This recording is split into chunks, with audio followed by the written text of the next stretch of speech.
ఒకటి రెండు కాదు, అనేకమైనటువంటి పచ్చి అసత్యాలను ఈ కొద్ది కాలంలోనే నారా చంద్రబాబు నాయుడు గారు చెప్పడం చూస్తే చాలామంది కొత్త వాళ్ళకి ఆశ్చర్యం వేస్తుంది. ఎందుకంటే మాలాంటి సీనియర్స్కి పెద్ద ఆశ్చర్యం కాదు. ఎందుకంటే ఆయన అబద్ధంలోనే పుడతాడు, అబద్ధంలోనే జీవిస్తాడు, అబద్ధంతోనే రాజ్యం వెళ్తాడు అనేది ఒక సత్యం, నగ్న సత్యం. అది ఒక విధంగా చెప్పాలంటే అది గిన్నీస్ బుక్ రికార్డు కూడా ఎక్కదగినటువంటి అంశం అనేది నేను ఈ సందర్భంగా చెప్పదలుచుకున్నా. నిన్నటి వరకు అమరావతికి 15,000 కోట్ల రూపాయలు వచ్చిందని డాంబికాలు పలికారు. వారి పత్రికలు కూడా డాంబికాలు పలికాయి. మొన్న ఢిల్లీ వెళ్ళి మాకేమి ఇవ్వలేదనేటువంటి మాట మాట్లాడారు. 15,000 గ్రాంట్ అని చెప్పారు. మళ్ళా చూస్తేనేమో వివిధ సంస్థల ద్వారా అప్పు ఇప్పించడానికి కేంద్రం తన బడ్జెట్లో చెప్పింది. ఈయన అడిగింది కూడా అప్పే. మాకు గ్రాంట్ ఇవ్వమని అడిగేటటువంటి ధైర్యం కానీ అడిగేటటువంటి సత్తా కానీ నారా చంద్రబాబు నాయుడు గారికి లేదనేది చాలా స్పష్టంగా అర్థమవుతుంది. అప్పు ఇప్పిస్తారట, ఈయన అప్పు తీసుకుంటాడట. ఆ అప్పు ద్వారా 15,000 కోట్ల రూపాయలు డిఫరెంట్ స్టేజెస్లో దాన్ని చేస్తారట అనేది ఒక దాన్ని మాయాజాలంగా చూపేసేటువంటి ప్రయత్నం చేశారు. దాంతోపాటు సరే ఇంకా హామీల సంగతి వస్తే నేనేం చెప్పాలి? ఇంకా ఏ మాటకు ఆ మాట ఒకటైతే ఒప్పుకోవాలి. అన్నీ మనం కాదనలేం. కానీ చంద్రబాబు నాయుడు గారు 4,000 ఇస్తానన్నాడు, అది మాత్రం ఇచ్చాడు ఒక నెల. నెక్స్ట్ మంత్ ఆ తర్వాత ఏం జరిగిందో మనం చెప్పలేం.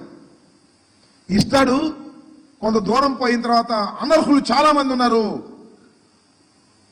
జగన్మోహన్ రెడ్డి గారు అనర్హులకే ఇచ్చేశాడు కాబట్టి అనర్హుల్ని ఏరివేస్తామని చెప్పేసి వాళ్ళలో కొంతమందిని ఏరివేసినా ఆశ్చర్యపడవలసినటువంటి అవసరం లేదు అని ఈ సందర్భంగా నేను చెప్పదలుచుకున్నా.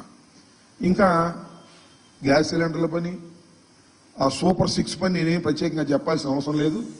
అది ఆ రోజునే చెప్పాము. అది సూపర్ 6 కాదు, అది సూపర్ చీటింగ్ అని. అదే చీటింగ్కి వాళ్ళ చంద్రబాబు నాయుడు గారు మాట్లాడుతున్నాడు. మనం చాలా ఆశ్చర్యం, అసెంబ్లీలో మాట్లాడుతున్నాడు. మేము సూపర్ 6 అని అనేక హామీలు ఇచ్చాం. ఆ హామీలన్నీ చూస్తుంటే ఆ పైన స్క్రీన్ మీద అసెంబ్లీలో భయం వేస్తుంది అన్నాడు. మరి సంపద సృష్టించేటటువంటి యోధాన యోధుడు, ఆర్థిక శాస్త్రంలో నిపుణుడు, ఎకనామిక్స్ చదివినటువంటి వ్యక్తి, ఆయన ఇచ్చేటప్పుడు భయం వేయలేదంట, అమలు చేసేటప్పుడు భయం వేస్తుందంట. ఇచ్చేటప్పుడేమో జగన్మోహన్ రెడ్డి గారి కన్నా ఎక్కువ ఇచ్చేయాలి, అది అవుద్దో కాదో తెలియకోకుండా ఇచ్చేసేయటం. ఇప్పుడేమో మాకు చూస్తుంటే భయం వేస్తుంది అనేటువంటి మాట మాట్లాడటం. ఎన్నికలకు ముందు ఇచ్చి మాట, ఎన్నికల తరువాత భయం వేస్తుంది. సోదరులారా, ప్రజలారా, మీరే ఆలోచించండి అని అంటున్నాడే ప్రజలు. ఆ ప్రజలకు నిన్ను చూస్తే రోతేస్తుందయ్యా.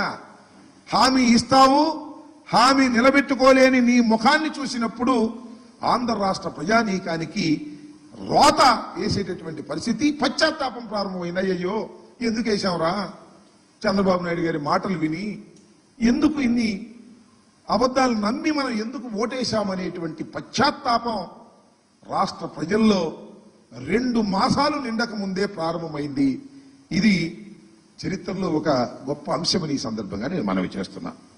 అసలు విషయానికి వస్తే ఈ భూముల రీసర్వే, సరే ల్యాండ్ టైటిలింగ్ యాక్ట్ దాన్ని పక్కన పెడదాం. ఆ ల్యాండ్ టైటిలింగ్ యాక్ట్ చాలా గందరగోళమైంది, దుర్మార్గమైంది, దాన్ని రద్దు చేస్తామన్నారు, రద్దు చేశారు. భూముల రీసర్వే, ఈ రీసర్వేలు కూడా భయంకరమైనవి, అన్యాయమైనవి.